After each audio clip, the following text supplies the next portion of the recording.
สวัสดีค่ะคุณผู้ชมค่ะขอต้อนรับเข้าสู่ Set Face to Face อยู่กับปอมชาริดาพรหมโยธีค่ะวันนี้จะพาเราไปสำรวจนะคะแนวทางการเติบโตของธุรกิจครอบครัวข้ามรุ่นการปรับตัวต่อความท้าทายระดับโลกแล้วก็การสร้างระบบธรรมาภิบาลที่แข็งแกร่งนะคะเราจะได้ฟังมุมมองจากเวทีระดับนานาชาติค่ะที่ Professor Matt Allen นะคะได้ร่วมบรรยายค่ะเช่น Reconnect 2025 แล้วก็งานสัมมนา The Third Set Annual Conference on Family Business Transforming Family Business ที่จัดขึ้นที่ตลาดหลักทรัพย์ในวันที่ 26 กันยายน 2568 นะคะความโดดเด่นของงานนี้ในปีนี้เนี่ยนะคะเป็นสัมมนาที่จะสื่อถึงพลังการยืนหยัดของ Next Gen ที่หลอมรวมกับพลังและคุณค่าของ Legacy เดิมค่ะให้สามารถเดินไปด้วยกันได้อย่างกลมกลืนนะคะแล้วก็ต่อยอดเพื่อ transform ไปสู่สิ่งที่ดีขึ้นค่ะเรียนรู้เข้มข้นนะคะกับเวิร์กช็อปทั้งหมดเนี่ยมากถึง6ห้องด้วยกันจากวิทยากรแล้วก็หน่วยงานผู้เชี่ยวชาญที่มาเผยแพร่ถึงวิธีทำนะคะในเรื่องของการที่ว่าจะทำยังไงที่จะแก้โจทย์ยากของครอบครัวและก็ธุรกิจค่ะและวันนี้ค่ะจะบอกว่ารู้สึกเป็นเกียรติอย่างยิ่งค่ะที่ได้ให้การต้อนรับแขกรับเชิญพิเศษนะคะก็คือ Professor Matt Allen ค่ะผู้เชี่ยวชาญระดับโลกด้านธุรกิจครอบครัวภาวะผู้นำและธรรมาภิบาลด้วยประสบการณ์หลาย10 ปีค่ะในการทำงานร่วมกับธุรกิจครอบครัวทั่วสหรัฐอเมริกายุโรปแล้วก็เอเชียนะคะโดย Professor Allen ค่ะก็มีบทบาทสำคัญในการพัฒนาอนาคตของธุรกิจครอบครัวผ่านงานวิจัยการสอนแล้วก็การให้คำปรึกษาเชิงลึกด้วยนะคะตอนนี้ทางด้านของ Professor Allen อยู่กับเราแล้วนะคะสวัสดีค่ะ Hi Professor Allen.It's wonderful to have you here with us today. I've been looking forward to this conversation, especially hearing your thoughts on how family business can grow and evolve across generations. So let me ask you to introduce yourself first. Absolutely. So Professor Matt Allen, I am the Executive Director of the John L. Ward Center for Family Enterprises at the Kellogg School of Management, Northwestern University. And I've been there for about 3 years. I've been teaching family business for probably 20 years. I actually grew up in a family business. My father had a business that I worked in when I was young. When I graduated from college, I worked for him for a little while before going back to school. Spent some time working in corporations. I worked for IBM and Hewlett Packard for several years and then decided to go back into academia.So I received a PhD from Cornell University and since then have been working in academia, mostly focused on entrepreneurship and family business. Okay, so you have background with your family business as well. Absolutely. I think that was where the interest in family business came from, was seeing my father's business, seeing his clients, most of whom were also family businesses.That's what got me interested in the topic. Okay, so you've worked with many family businesses around the world. What makes family business unique compared to other types of business? Yeah, that's a great question. I mean, the obvious answer is because family is involved. But what does that mean, right? What is the difference? I think the biggest difference is purpose. If you think about a non-family business, the focus is generally on financial performance. That's for non-family businesses. But when you look at a family business, there might be multiple different purposes. Relationships, opportunities for the family. It could be connections to the community. But the vision, the values of the family are going to integrate into the purpose of the business. And so you see that mixed. Financial return is obviously important.But you also see these other purposes. And I think that's what makes it so interesting.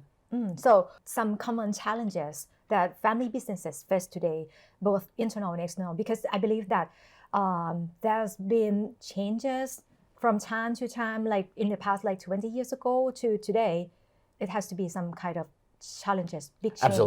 Absolutely. And I think the biggest thing, and this is something that all businesses face, but family businesses might struggle a little bit more.The pace of change has increased. So technological change, market changes, the markets are just moving so rapidly. For families who are more focused on this long-term, multi-generational, sometimes dealing with that kind of change, that rapid change is difficult. They need to learn to pivot quickly, to change markets, to be entrepreneurial, to be innovative. And that's not always the strength of a family business. So that's one of the things that's being faced. I think the other thing that is a challenge is the complexity of families in general. If you think about the nuclear family from the past, which was very rigid and set and understood, and now the definition of family can be very different. Like divorces or right. single parents Right. or what does it mean to have cousins and geographic dispersion of family members. If you think about, maybe we go way back more than 20 years, but the typical family would be maybe an agricultural family where the family grows up in the same place. Yes. Even as they get married and grow up, they'll stay in the same Yeah. place, so you're able to keep these tight connections. Just that change of geographic dispersion complicates. Because if I have a sister who's in Thailand and a brother who's in Singapore and an uncle who's studying in Canada, that's a very complex compared to the past.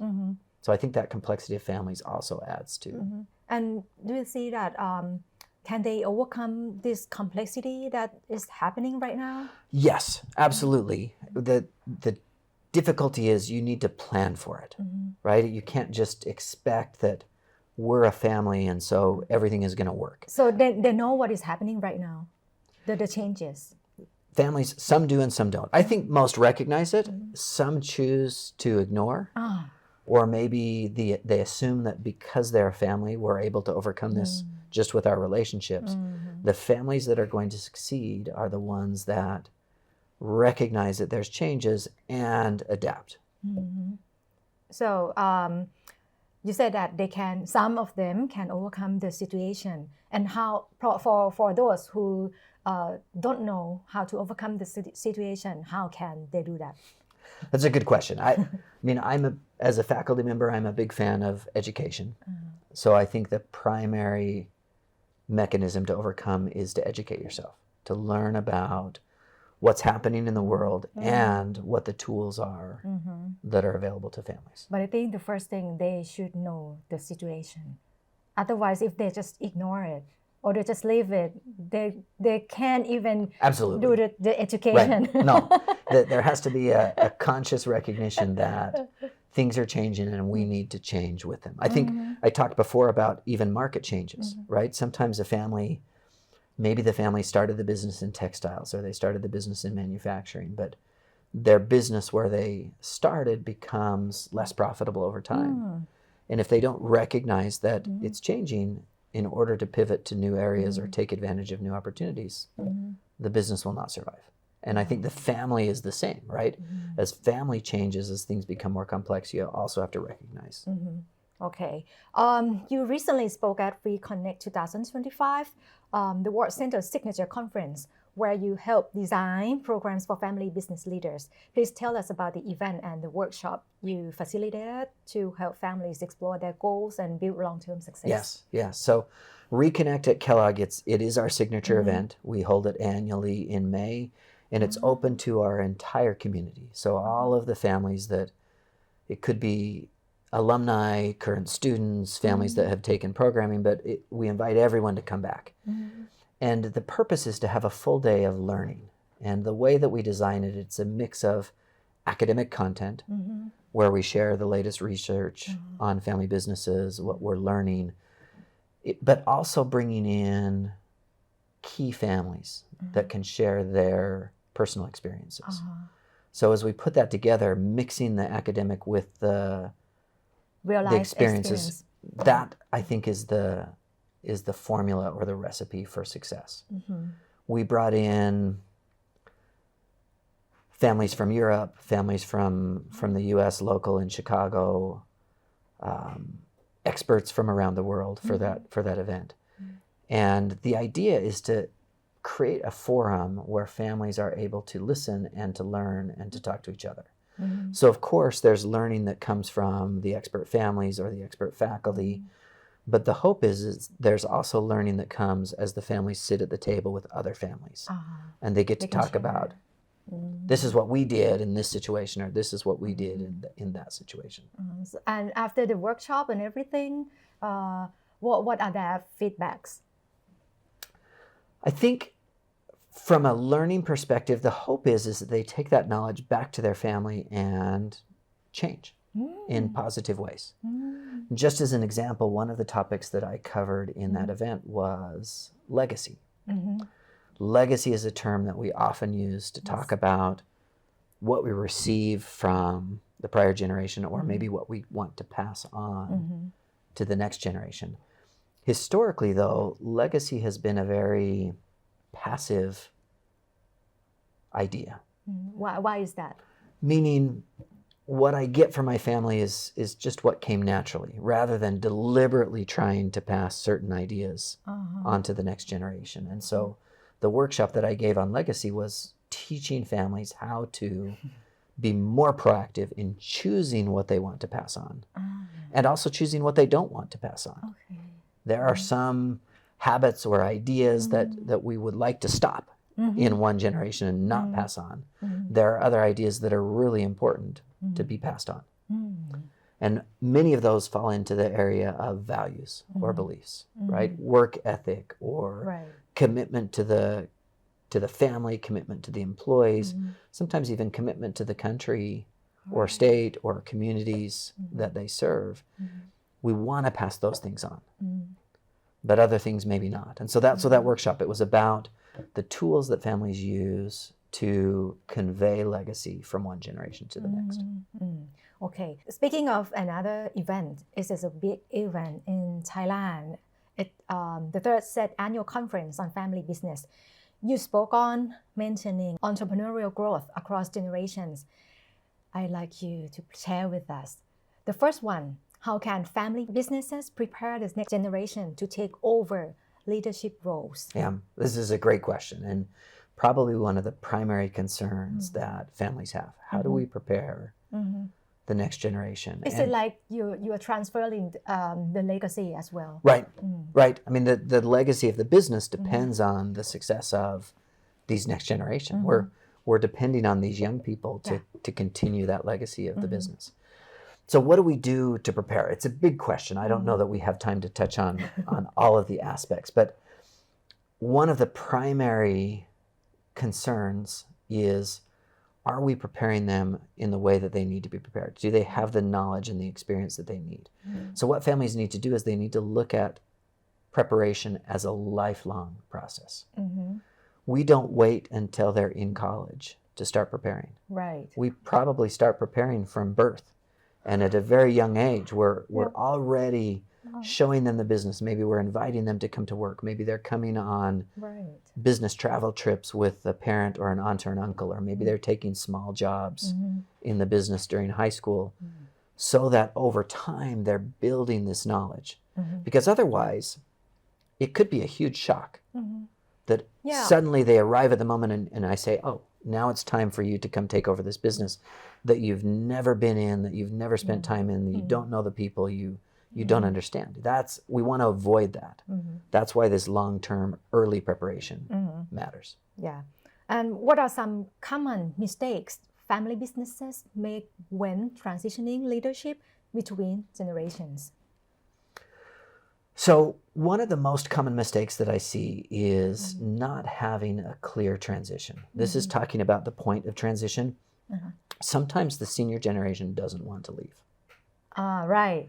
And so in order to make it easier on the senior generation, we create this hybrid organization where the younger generation is sort of leading, but the senior generation is sort of leading, and nobody is clear on who's in charge. Right. That's difficult for the junior generation that's coming in. It's also very difficult for the organization. Imagine the employees, the managers, they got confused. They're looking and saying, who is running this company? Who's in charge here? So it's important to have a very clear understanding of who's in charge and a very clear transition from one generation to the next. So the older generation, they should be really prepared for this transitioning, and they should know themselves that it's time for them to pass on the legacy. Yes. One of the suggestions that we'll often give in our programs when we talk about succession, especially talking about the senior generation, is the importance for them of deciding when to leave and not making it about capability. What I hear very often, especially now where health has increased, and so people live for a long time. Yeah. And families might make a decision to say, well, we are going to have succession when the leader reaches the age of 70. But then the leader reaches the age of 70 and they say, I'm healthy. Yeah. I still want to stay, so maybe 5 more years. And then 75, they say, well, I'm still healthy. And then you're basing that whole succession on the needs of the leader, Right. rather than the needs of the organization. Sometimes we transition for the benefit of the organization.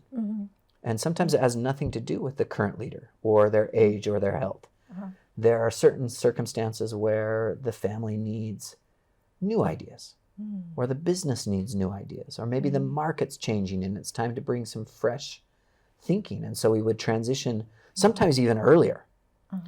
The families that transition effectively will set an age for retirement and then stick to it.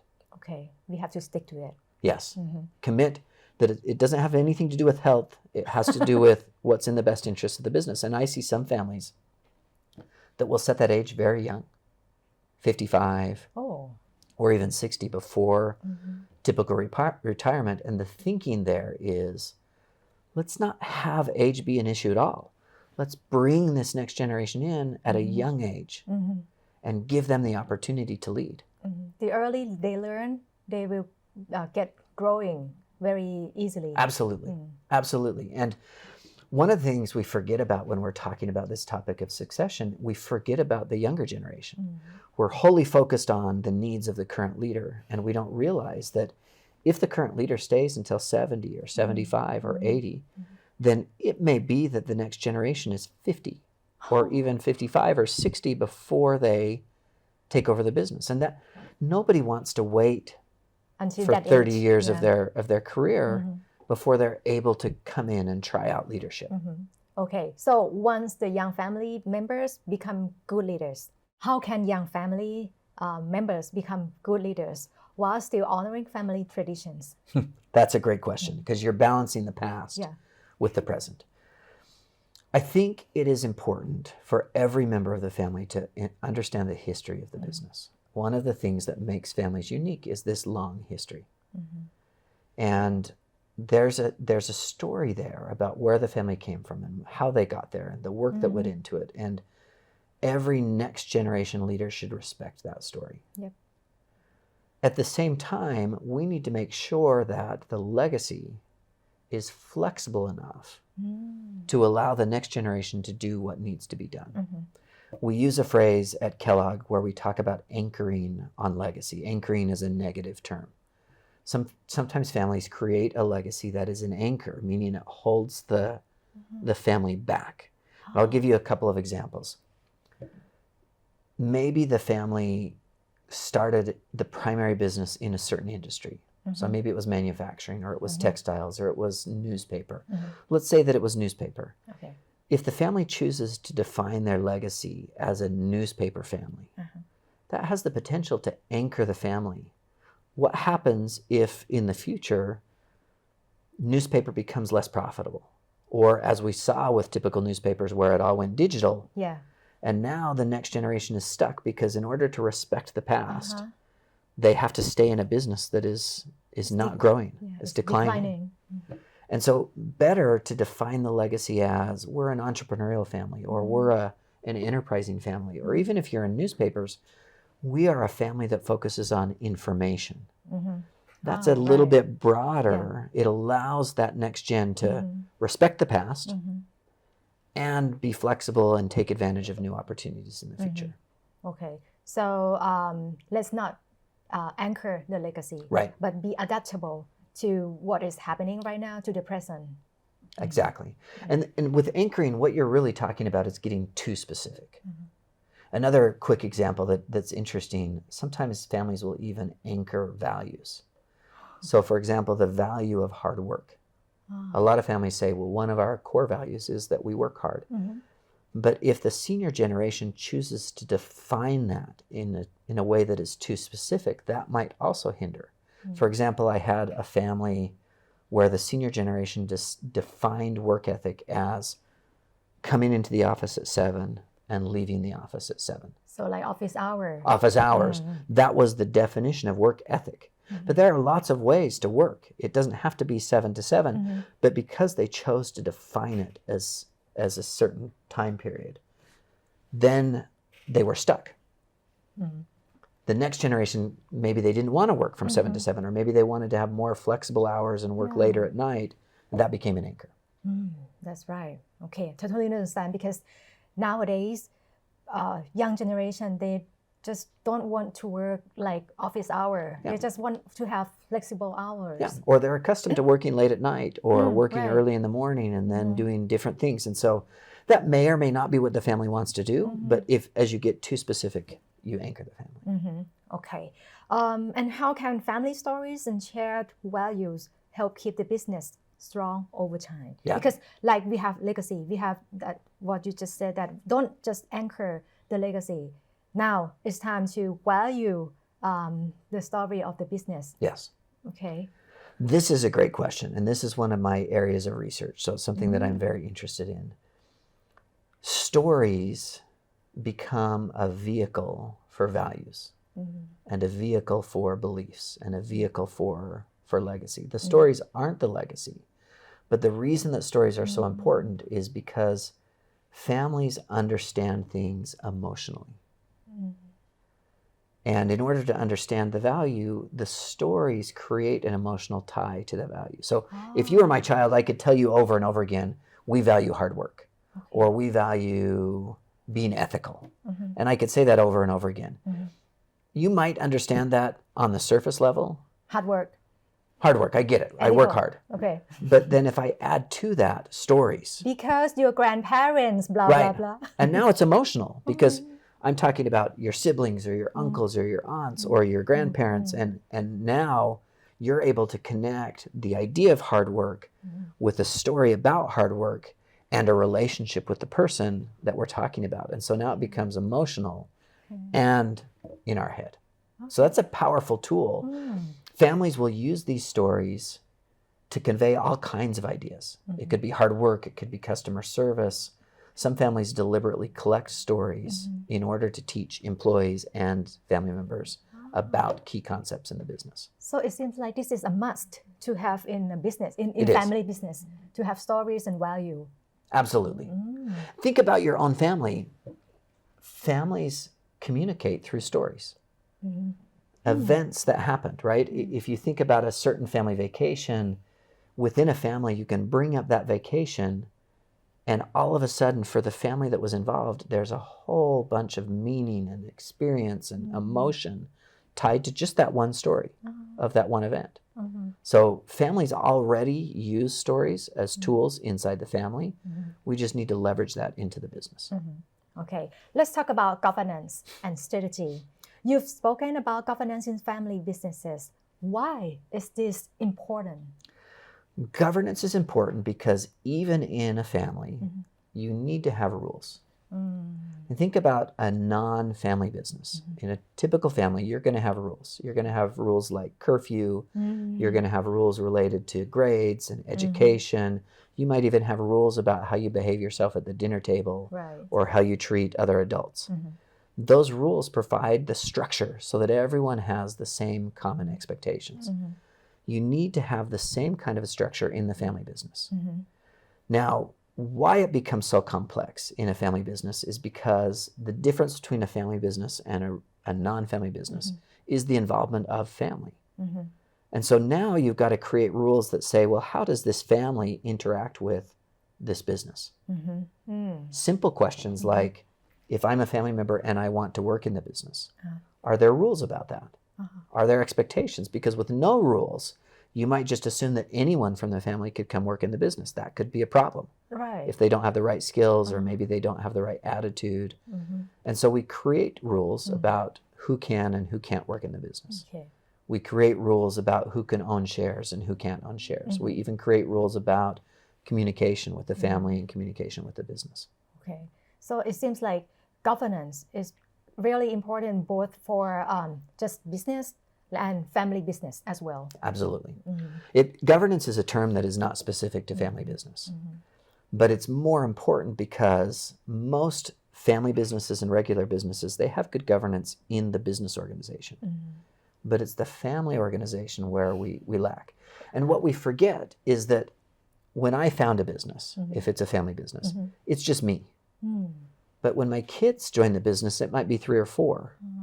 When their kids join the business, it might be 12 or 13. Right. And so the family becomes more complex over time. Governance is about preparing that family for the complexity. It's going to be very different to have a group of cousins running a business than it would be to have a group of siblings running a business. And it would be very different to have a group of siblings compared to having a single parent, like a mother or a father that was running a business. I believe that you have the concept of strategic governance. Could you elaborate? Absolutely. One of the, when you think about governance, right, rules that talk about how the family works, the tendency in a family is to do what we call defensive governance.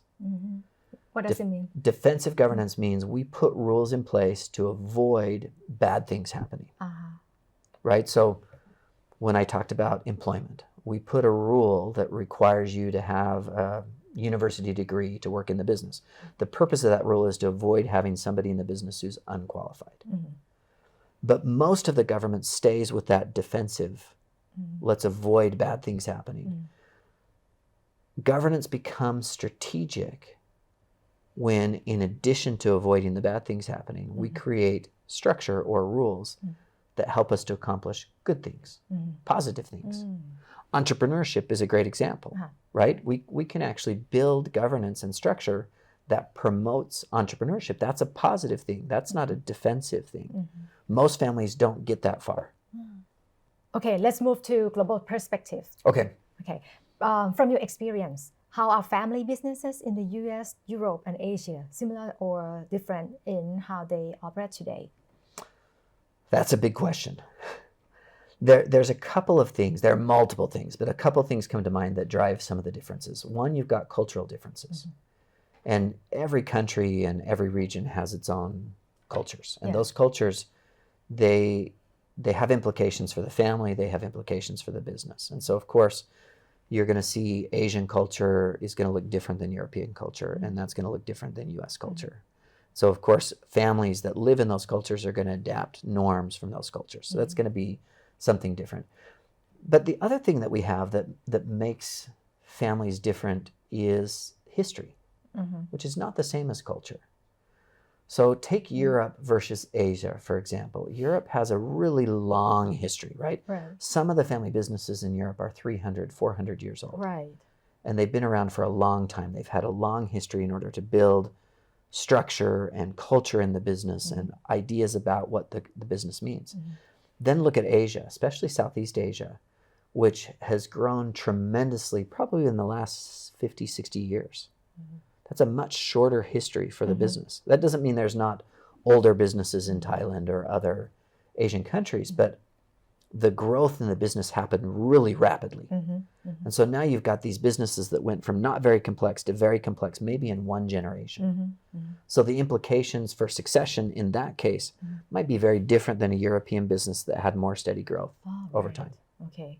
Can you share a case study or example of a family business that successfully transformed itself to meet modern challenges?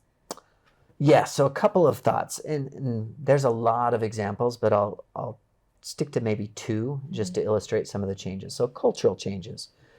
We're seeing with the next generation much more interest in society and climate and sustainability from the new generation compared to the older generation. And so, as you can imagine, if you have a family business that's core business is focused on maybe oil production or coal or something that is not considered sustainable, there might be some conflicts where the next generation is saying, I'm not interested very much in this business. So it's a cultural gap that they're going to need to overcome. And I know of a particular business that is involved in the food industry, food production. And food production is not a very sustainable, historically, it's not a very sustainable business. But as they looked ahead to the next generation, they started to recognize culturally there were changes happening. And within the next gen, interests were changing more towards sustainability. And so in order to meet the needs of the market and meet the needs of the next generation, they put their whole focus on becoming a sustainable food production. Zero carbon was their goal. And it accomplished a couple of goals. One, it made the next generation very excited to be part of this effort to make a more sustainable future. But it also gave them leverage in the market over their competition because they were ahead of some of their competition in adapting to that cultural change. Okay, so what are the key skills or mindsets they need to succeed in today's world? Are you talking about the next generation? The next generation. Wow, that's a big question. Obviously, they need the skills. There are some basic skills. You know, if you're a business that is working on real estate, you need to build skills and knowledge in that area of real estate. If you're in manufacturing, you need to build the skills and knowledge in manufacturing. In addition to those more basic skills, I think a couple of things. One, recognizing the difference of a family business from a non-family business. When you become a leader of a family business, you're a leader of a family and a business. And that's two different skill sets. Just because I can lead a business doesn't mean that I can lead a family. So you want to prepare them so that they can lead in both contexts. That's difficult. I think that takes a certain level of experience. And then the other thing, because I talked at the beginning about the importance of values, a leader in a family business needs to understand and live those values. It's one thing to be able to say, I know what the values are. I can write them down or I can list the values. That's not enough in a family business because the values permeate everything the business does. That leader needs to internalize those values. They need to become the same values that he or she has so that they can push those or continue those in the business. So how do you see the future of family enterprises evolving in the next 10 to 20 years? I think complexity is probably the word that I would use. When you think about markets are becoming more complex, we're more global, right? Things are moving faster. And then on top of that, families are becoming more complex. I'll give you an example. Historically, families might have owned one business. But now you've got families that own several different businesses, and they might have a family business, they might have a family office, they might be involved in family philanthropy, having a family foundation, and they're doing entrepreneurship all at the same time. That's a big change from the family businesses of the past. And so to be successful in this changing environment, we're going to have to overcome the complexity. We're going to have to be adaptable, agile, and resilient to the changes that are taking place. So these words are not really for any industry in particular, like we used to hear from technology sector, but it's for every enterprises, right? I think look at what's just happening in the world right now, right? We have market changes, technology changes, the AI is completely changing the way all businesses and education institutions operate. And then on top of that, we've got geopolitical change, right? So you're right. Technology is not the only place where we have to talk about being adaptable or agile. Even manufacturing or agriculture, which would have been considered slow-moving businesses, are needing to adapt much more rapidly. Right, exactly. Before we end, is there any final message for advice you would like to leave with our audience today? I think if I could leave one item of advice, it would be about relationships. Families are about relationships. Family businesses are about relationships. As families look to the future, maybe they're building governance and they're building strategy. Don't neglect those relationships. In the end, I can have the best governance in the world. I can have the best strategy in the world. But if my relationships falter in the business, then the strategy and the government, they can't save me. And so don't neglect those relationships. Make sure that you're spending time together as a family, maybe outside the business. Right. That you're creating opportunities for the next generation to interact with the business and with the family, to build those relationships. Those are going to be key for success into the future. It doesn't have to be about work all the time, but it has to be relationship. Keep close together. Keep close. There's a concept called a family retreat.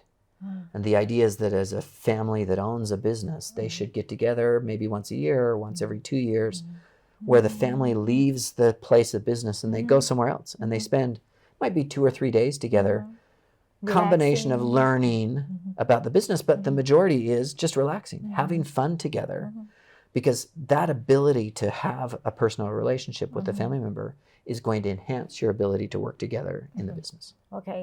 For those who want to follow your work or learn more from you, where can they find you?